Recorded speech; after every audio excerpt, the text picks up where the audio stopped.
Rosebush, got an eye on you, boy. Next topic, guys. We'll keep things moving with Mazda. Mazda, for those who believe it's more than just playing the game. It's about keeping the game moving forward. Mazda, a proud sponsor of the Ultimate Cleveland Sports Show. Head over to Mazda.com. Check out all their vehicles. Mazda, move and be moved.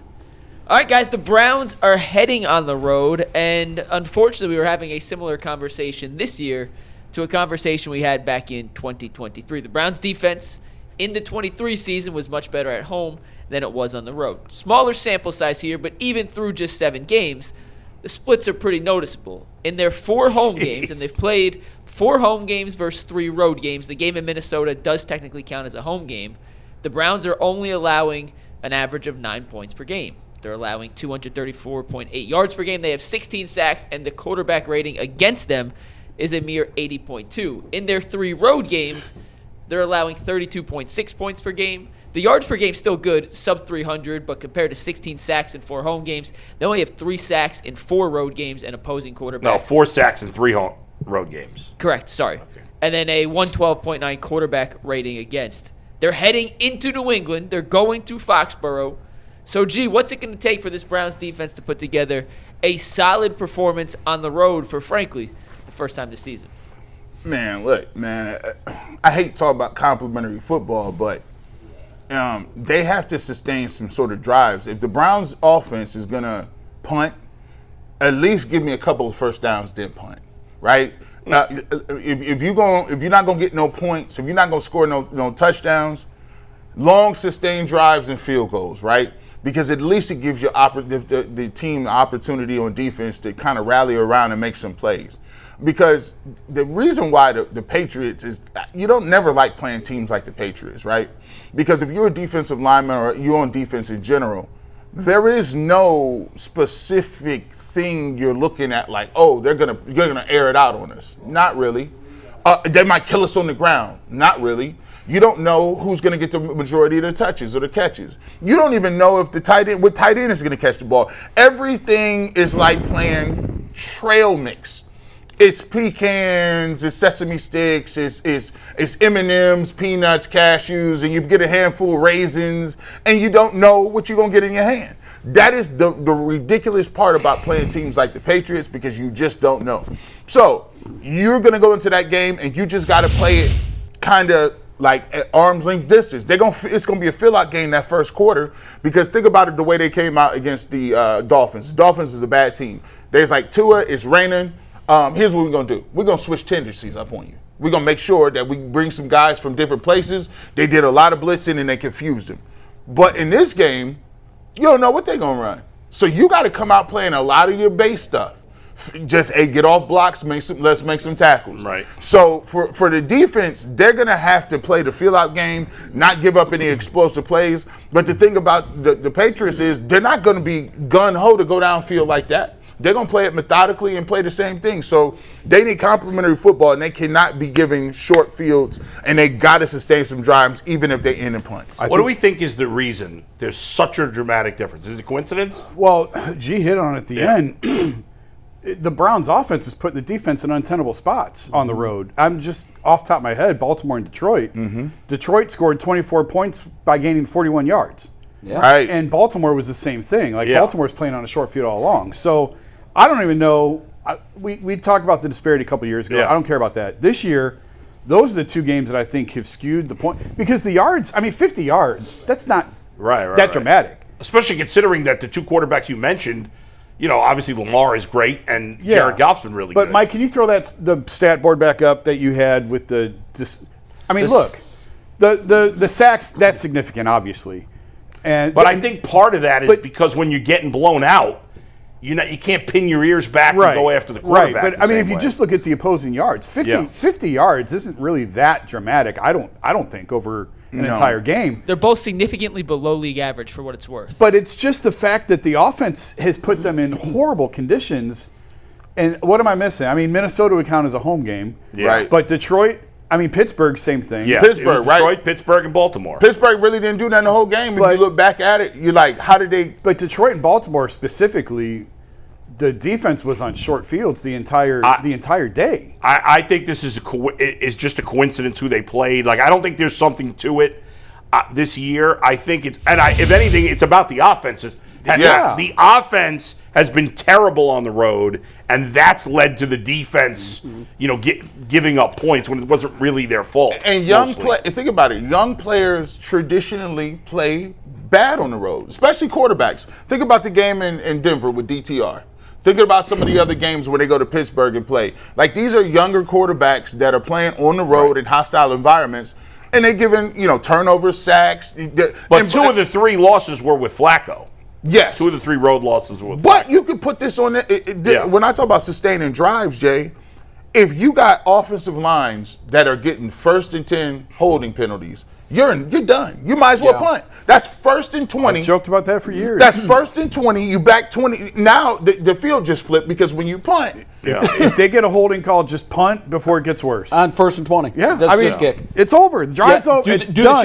Do the shock punt. I've never Just have the quarterback with a quick one. I don't know that I've ever seen an offense that can't overcome penalties like this one. Well, they can't get first downs when they stay on schedule. When you put them behind the sticks and they're off schedule, it is a wrap. Yeah. And the best offense for Baltimore and Detroit and perhaps for New England this Sunday has been the Browns' awful offense. That's it. If you say we're going into this thing with 60 minutes, they're going to get 8, 10 possessions, whatever it is. They're going to shoot themselves in the foot at least twice. We have to make sure when they give us short fields, we punch it in for 7 and not 3. The Steelers game was I didn't go to Minnesota because it was in London, but I went to all the other games. And the Steelers game was the most egregious to me of like, hey, we're going to run the ball. We're going to hand the ball off. We'll take an occasional deep shot, and we're going to wait for the Browns to go full Browns. That's it. And I would not be surprised if more teams into the future played the exact same way. Yeah, I think that's what will happen Sunday, actually. Just let the Browns be Browns. Let the Browns be the Browns. And then we'll take advantage of their mistakes. Where good quarterbacks do and how they manage it is like, okay, I don't know if they're young. I don't know if young players are good enough to do this, but if it's 1st and 20, and you're looking at it, you're like, as a young quarterback, do you have the cognizant nature of saying, okay, they're going to call this play, I need to get 7 of this back right here. Yeah, you need 3 straight 7-yard plays. Let me get 7 of it. I don't have confidence they can ever do that. Let me figure out. They call it that way. Right. If it's 1st and 20, a lot of times they're calling a play that'll get them 6. Sure, you don't 7, but they don't always execute it. No, and you got to do it 3 times in a row. Yeah. And here's what the defense is saying. Take your shot. Yeah, like, I don't think you got it in you. Because they're baiting you to try to get it all back at once. Well, here's what they're really relying on. They're relying on you don't get 7 on first down. Maybe you get 2. Mm-hmm. Now it's 2nd and 18. Then instead of getting 7 on second down to make it 3rd and 12 or 11, you get 3 more. Now they've got you exactly where they want you because now it's 3rd and 15. And guess what they're going to do? Yeah. They're going to blitz. And you might make a mistake and throw it to the wrong color. Yeah, it's just it's one of them things where offensive line, young quarterback, it is imperative. I don't even have a problem if you are nice drive, we get first down, 3 first downs, and it stalls. Pump. If you get 3 first downs and it stalls, okay. Let's try to pin them and let's get the D back on the field. I mean, Urban Meyer, before the Texas game, we had this brief conversation about this. With Tyvis and I were talking about this. Urban, I heard him say it was Julian Sain's first start, and he said, "Just get us 2 first downs, we'll win the game. 2 first downs every drive, we'll win the game." Because eventually, it's it's death by paper cuts. Yeah, you're flipping the field on. Yep. And when you got that defense, and you're relying on your defense. 10 more yards, 10 more yards here, negative, and then now you're in field goal range, and you can put some points up, and they can't. Jim Tressel made a career of doing that. I covered Tressel for 10 years of punt and play defense. Eventually you're going to start at the 50, 45, 50-yard line. We're going to kick a field goal, and then we're going to start all over again. Punt and play defense, play defense. But I had never heard it put the way Urban put it of just give me 2 first downs. Right. 2 first downs every drive, we're going to win the game. Because 2 first downs, I don't know, McNuggets, like in the scheme of things, you got I think you got the Inspector Gadget Penny MacBook Pro back there. You know what I'm saying? Like, Well, if you start at the 20 and you get 2 first downs, you're how punting much time is taken off the clock with 2 first downs? By the way, 3-4 minutes, depending on if you're running it or passing If they it. use the majority of the play clock. Oh. Yeah, my bad. Yeah. Get that L in there. Yeah. If they use the majority of the play clock, it's 40 seconds. So they use L. about 35 seconds. So 35 times 3 is 100 seconds, a minute and a half. You get 2 first downs. You're at least burning 4 minutes of game clock. See, Yeah. you burn 4 minutes. And you're giving them a long field. and guys, And flip it back. You got some stuff you could work with. I was looking this up. That's why I was on my phone for the last couple of minutes here, because I wanted to see if I could find 3rd and long conversion rates. Yeah. Mm-hmm. And so I can't find it for this year for whatever reason on my phone. But last year, the Browns were 31st out of 32 teams on 3rd and long conversion. Not at all lines up. surprising. Yeah, Only that lines up. and by the way, there were only 2 teams in the NFL. I'm sorry, 3 teams in the NFL last year that had were less than 20% conversion on 3rd and long? long. Well, Yeah. what is 3rd and long? 3rd and 7 at least? Yes, Okay. 7 or more. And there were some teams like What was the Browns conversion? the Browns conversion rate. It's a chart, doesn't give you the exact. It looks like 15, 12%. Wow. Only the Saints were lower. The Cowboys, Browns, and Saints were the only ones below 20. Broncos and Cardinals were right at 20. And then you have teams like the Buccaneers and Lions were almost 35% conversion. Wow. I could probably get this year on True Media, but The Bills, the Bengals, the Chiefs, That's a telling the Eagles, stat. the It really Ravens, is. the Niners, the Bills are all around. We're all around 30%. It's almost a predictor of success. because Like those are the top teams in the league, and Yeah. Dallas wasn't one of the bottom teams in the league last year, but certainly the Browns, and I think you said New Orleans was the other one. The only anomaly, if you look at the bottom 7, 8, 9, 10, 11 teams, there are 11 teams like 23% or lower. I think the only one that made the playoffs was Denver.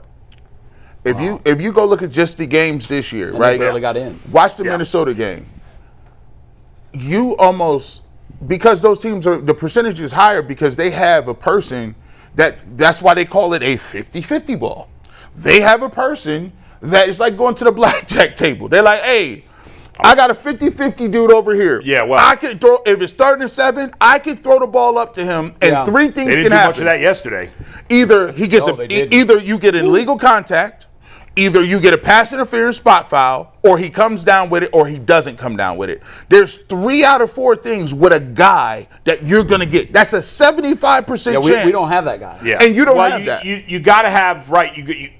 The teams, if you look at it, I guarantee for the most part there'll be a couple of exceptions. The teams with a good quarterback and an elite wide receiver are probably near the top. Yep. The second group probably has one or the other. Right. And And, the then the bottom bottom third has they neither. probably Don't don't have have either. Yeah. So Right, and the Let me Browns ask you don't guys have a- either. No, Let they me ask didn't. you a blanket question real quick, then we'll move on and talk little Cavs.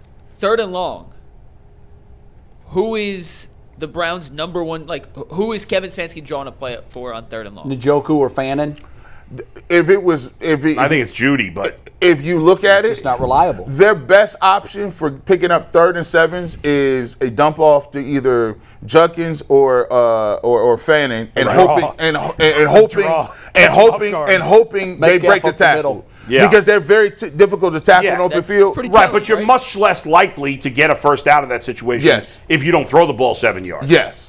Yeah, it's interesting. Kansas City, obviously, with Kelsey, when you've got a guy like that, 3rd and 7 doesn't seem very daunting. When you you've have a got good quarterback- great quarterback, and it's When not. you have a good quarterback, when Joe Burrow's playing for the Bengals and they have 3rd and long, feel I good always about it. assume they're going to get a first down. Yeah, you they feel always, good they about don't, but And when you're playing defense, you always think they're going to get it. right. Yes. Yeah. You do. Even Makes when you sense. stop everything. The Browns on 3rd and 3, I don't think they're going to. No. Oh, 3rd and 4, I don't either. it's shaky. 3rd and Browns 4, 3rd and 7 feels like another team's 3rd and 20. Well, Herkes is grabbing his helmet on 3rd and 3 every time.